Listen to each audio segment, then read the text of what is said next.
السلام عليكم ورحمة الله وبركاته. ازيكم يا شباب؟ عاملين ايه؟ يا رب تكونوا بخير. النهارده معانا اثبات سحب جديد على بوت اونوس، وهنتكلم شوية في بعض النقط المهمة عن البوت. ما تنساش في الاول تشترك في القناة وتعمل لايك للفيديو ده، وتشترك معانا في قناة التليجرام عشان يوصلك كل شيء جديد اول باول. هنسحب النهارده 68 الف عملة على المنصة.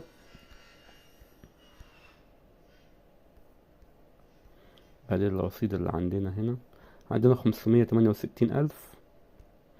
هنرجع على البوت، هنسحب ال 68 الف ماكس وذرو وزوالت، وكده سحبنا 68 ألف عملة. نرجع على المنصة، ادي العملات اللي كانوا معانا. هنعمل ريفريش،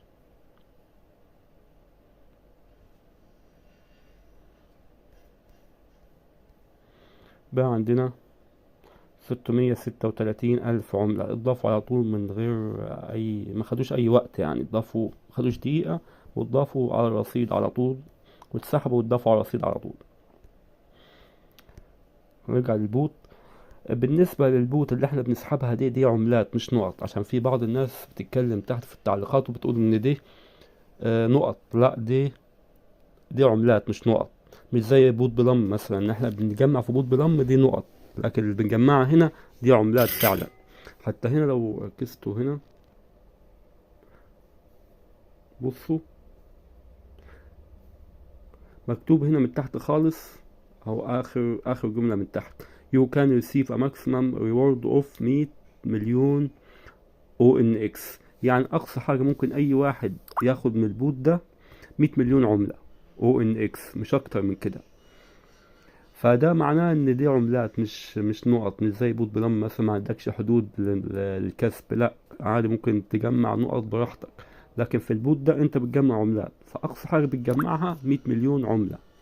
يمكن السبلاين بتاع العمله ده كبير شويه، ممكن 400 مليار، 500 مليار، ممكن تريليون حتى، زي عملات زي شيبا والحاجات دي. فبيكون الماكس سبلاي بتاعها كبير، ممكن يوصل تريليون عملة.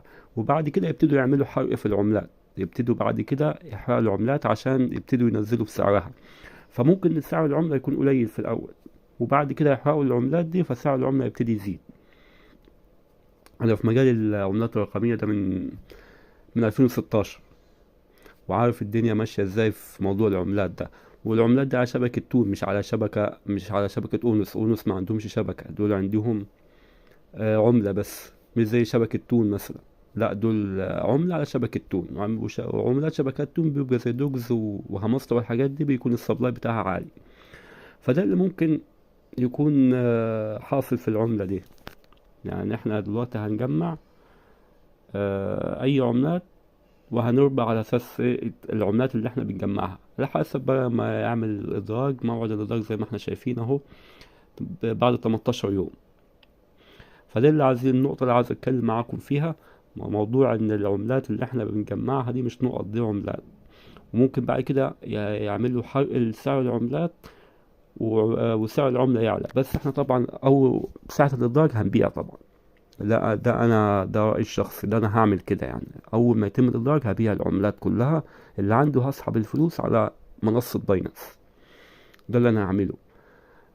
بس كده. لكن مش ممكن بعد كده اشتري العملات لما ينزل سعرها. لكن انا اول ادراج هبيع كل العملات اللي معايا، وهحول فلوس على باينانس. ده اللي انا هعمله. كل واحد حر بعد كده في اللي عايز يعمله، يعني انا مش بفرض عليك رأيي، ده بقول لك رأيي واللي انا هعمله. فبس زي ما احنا عارفين هنجمع عادي من العملات،